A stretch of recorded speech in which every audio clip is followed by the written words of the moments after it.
가지 가장 중요한 우리나라의 수리적 위치.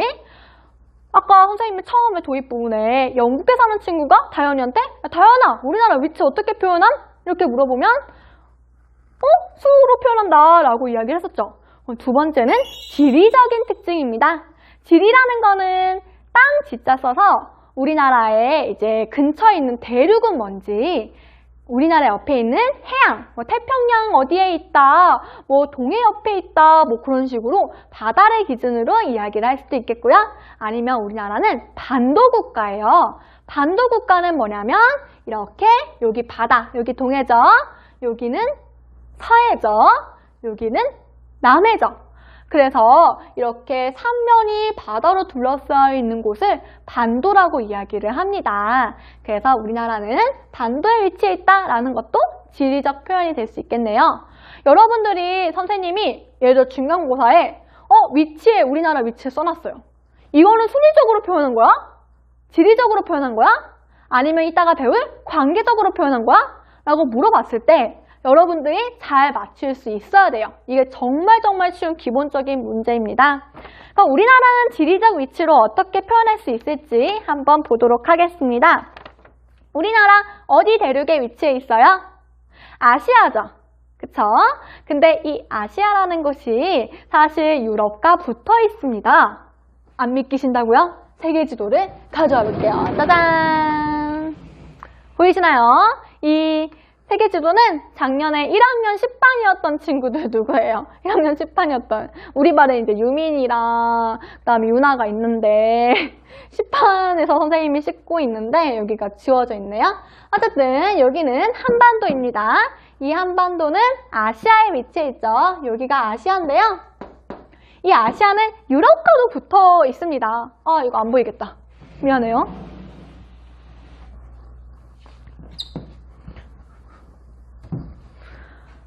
자, 여기는 아시아고요. 여기가 이제 우리 한반도라고 하면 여기가 아시아고요. 여기는 선생님이 이번에 여름방학에 놀러 가려다가 코로나 때문에 못 가는 실패한 유럽입니다. 유럽과 아시아는 붙어 있어요. 그래서 시베리아 횡단 열차 타고 만약에 통일이 된다면 한반도에서 쭉 열차 타고 시베리아 건너서 독일까지 갈 수 있겠습니다. 그래서 이 유럽과 아시아를 합쳐서 네 글자로 뭐라고 이야기해요? 뭐라고 이야기할까? 차원이 좀 느낌 와요? 유라시아라고 이야기를 합니다. 그래서 여기를 유라시아라고 이야기를 하는데 이 유라시아의 한반도는 동쪽에 있어요? 아니면 서쪽에 있어요? 여러분들 동서남북은 아시죠? 태연이도 알죠? 선생님이 유튜브 댓글 다는 사람 위주로 이야기를 하고 있어요. 혹시라도 본인의 이름이 언급되기를 바라는 사람은 선생님한테 얘기해주세요. 자, 동쪽에 위치해 있습니다. 우리나라는 지리적으로 그렇게 표현을 할 수가 있겠네요. 그럼 동쪽에 위치해 있으면 기후적으로 어떤 특징이 있냐면요. 이거는 나중에 난류랑 한류 때문에 이러한 현상이 이루어진다고 이야기를 할 수 있는데 우리나라는 이제 보면 여기 진짜 큰 대륙 러시아랑 중국이랑 진짜 크잖아요. 이 대륙의 영향을 많이 받았어요. 이 대륙성 기후라는 거거든요. 여기 보시면 지리적 위치 보시면 여러분들 지금 학습지에 적고 있을 텐데 유라시아 대륙 동쪽이고요. 그래서 유럽과 아시아 이 대륙의 동쪽에 대한민국은 위치해 있는데 이 동이도의 대륙 서안에 비해 연교차가 큰 대륙성 기후 적어주시면 됩니다. 대륙성 기후 보면 앞에 연교차가 크다고 되어 있죠. 이 연교차가 큰 게 뭐냐면 여러분들 여름에 엄청 덥잖아요. 그러면 피서를 가죠. 야 우리 동해바다 가자. 너무 더우니까 이렇게 가는데 그거 왜 가요? 바다가 시원하니까 가죠. 여름에 바다는 시원합니다. 여름에 해양은 시원해요. 여름에 사막 어때요, 여러분? 덥죠. 그래서 이 대륙성 기후는 여름에 엄청 더워요. 그 다음에 시베리아 대륙이죠. 여기 시베리아 대륙입니다. 그러면 이 시베리아 대륙인데요. 이 시베리아 겨울에 춥습니까? 덥습니까? 추워요. 이 대륙성 기후는 여름에 진짜 덥고요. 겨울에 엄청 추워요. 즉 연교차, 1년 동안의 기온의 차가 엄청 심하다는 거예요, 여러분. 그래서 우리나라는 좀 여름에 진짜 덥고 겨울에 진짜 롱패딩 막 껴입을 만큼 춥잖아요. 그럼 조금 안 좋은 특성을 가지고 있다는 거. 실제로 유럽을 가면요, 여러분. 유럽은 해양성 기후가 많거든요. 막 여름에 별로 안 덥고 겨울에 별로 안 추워요. 신기하죠? 이거는 세계지리 때 조금 더 자세하게 배울 거예요. 세계지리도 여러분 신청하세요. 그래서 연교차가 큰 대륙성 기후라는 거 알아두시고요. 두 번째 보면 삼면이 바다인 반도국이에요. 반도국. 아까 반도라는 게 동해, 서해, 남해 이렇게 세 가지가 다 우리나라 한반도는 다 삼면이 바다로 둘러싸여 있어서 아무래도 수출 같은 거 할 때 굉장히 편리하고 그때 인천이랑 울산 도시 설명하면서 잠깐 언급을 했습니다. 그리고 국제무역할 때 유리합니다. 여기서 여러분들 그러면 이 옆에 학습지 옆에 그 빈칸 있잖아요. 빈칸은 뭐냐면 삼면이 바다인 반도국, 대륙과 해양으로의 진출이 유리하고요. 바다로 갈 수도 있고 아니면 이 북한 통해가지고 대륙으로도 갈 수가 있으니까 반도라는 특징이 굉장히 좋네요. 사실 지금은 북한이랑 분단이 되어 있어서 뭐 거의 섬이지 않을까요? 지금은? 어쨌든 그래서 이 반도국이고요. 공업이 발달했다고 했는데 이 공업의 이름은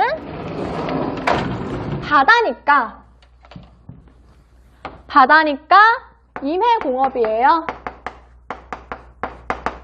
이 임해공업이라는 게 뭐냐면 그 바다 근처에 있는 공업이에요. 그때 선생님이 인천이랑 울산 바다 근처인 거 기억나세요?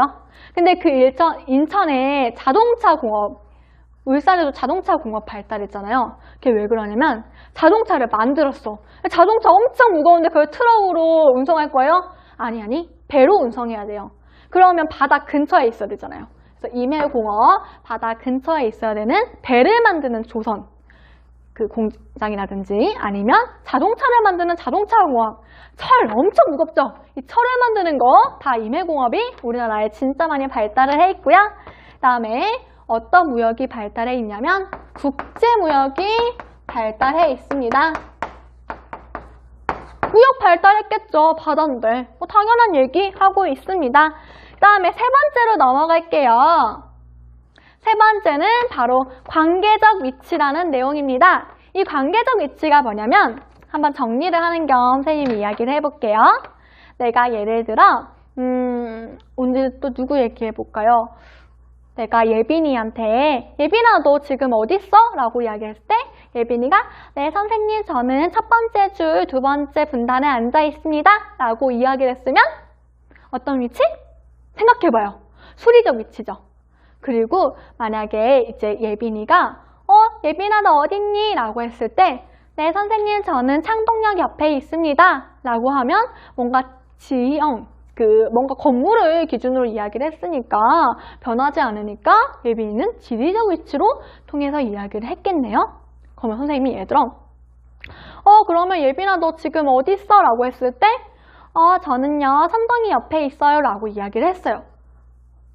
그러면 예빈이는 변하는 선동이가 막 가만히 앉아가지고 맨날 이렇게 동상처럼 있지 않잖아요. 선동이는 움직여요. 움직이는 대상을 기준으로 이야기했으니까 예빈이의 위치는 변하겠네요. 관계적 위치입니다. 어떤 다른 것과의 관계를 통해서 이야기한다는 거가 관계적 위치고요. 관계적 위치는 여기 보시면 주변국, 우리나라 주변에 있는 국가, 생각나는 국가 어디예요? 네, 중국, 일본 등이 생각나겠습니다. 이 중국과 일본이 우리나라의 대표적인 주변국이고요. 중국이 잘 나가면 우리는 중국에 옛날에 청나라 때 중국 잘 나갔었잖아요. 그럼 그때 우리가 이제 중국이랑 더 친해진다는가? 아니면 일본이 더 잘 나가면 일본이랑 더 친해진다는가? 우리나라의 위치는 항상 바뀌겠죠. 그래서 이제 관계적 위치는 주변국과의 관계에 따라서 달라지고요. 그다음에 그 달라지는 두 가지 특징이 뭐냐면 첫 번째,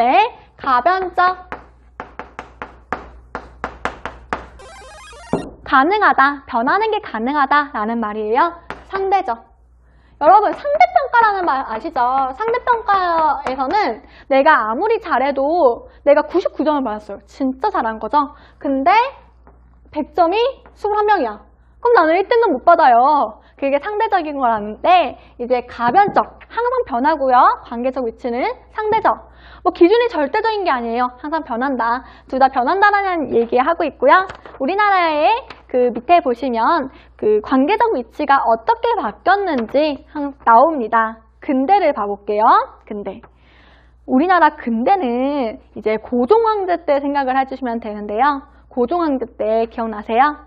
우리 한국사 보시면 러시아가 우리나라를 지배했다가 중국이 우리나라를 지배했다가 일본이 또 와요. 우리나라 정말 힘들었을 것 같죠? 그래서 우리나라는 중국과 러시아는 대륙 세력이라고 이야기를 해요. 그리고 해양 세력은 일본이겠죠. 이 대륙 세력과 해양 세력이 우리나라가 단독 국가잖아요. 좋은 점도 있는데 이 대륙 세력과 해양 세력이 우리나라를 서로 차지하려고 계속 싸우는 거예요.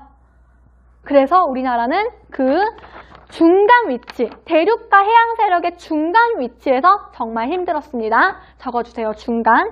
그 다음에 2차 대전이 끝났습니다. 2차 대전이 이제 2차 대전이 끝나고 우리나라에 6.25 전쟁이 있었던 거 기억나시죠? 그래서 그 6.25 전쟁은 우리나라 북한은 중국 쪽이었고요. 그 다음에 남한은 미국 쪽이었죠. 그래서 중국은 그 당시에 사유재산, 우리 돈을 다 같이 나누자라는 공산주의고요.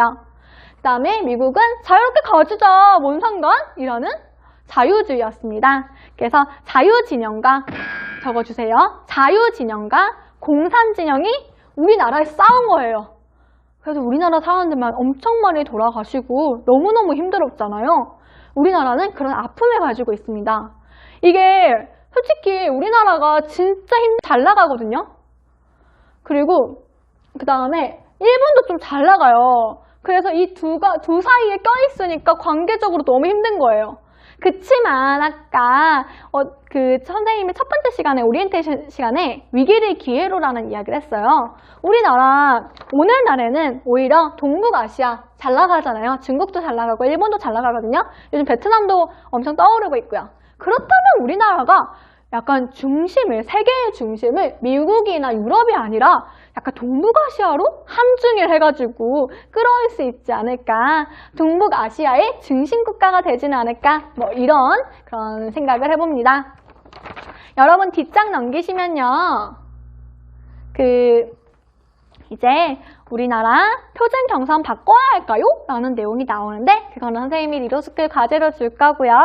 그다음에 위치적 특색이 있는 지역들 보겠습니다. 우리나라 한반도에는 위치 이야기를 했잖아요. 그래서 한반도에 위치적인 특색이 있는 지역들이 있어요.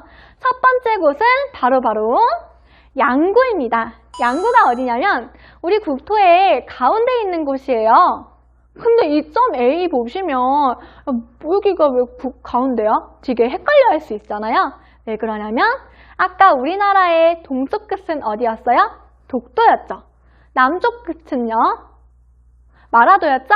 그래서 이런 섬들을 기준으로 했을 때는 가운데가 양구가 됩니다. 그래서 그 첫 번째는 양구를 적어주시고요.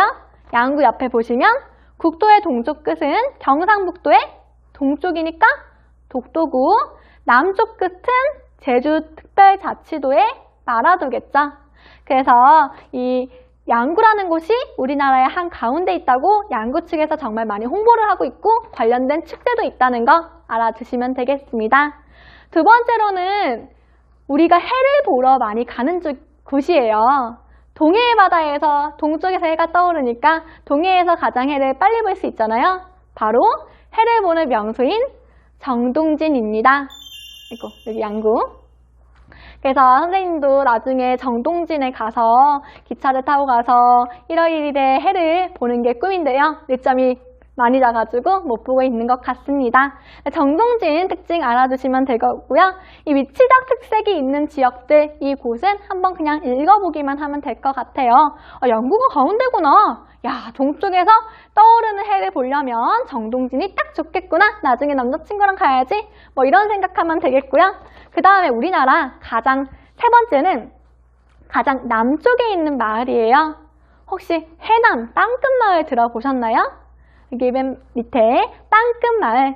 우리나라 가장 남쪽이 마라도라고 했었죠. 그렇다면 대륙의 가장 밑에 있는 곳은 땅끝마을입니다.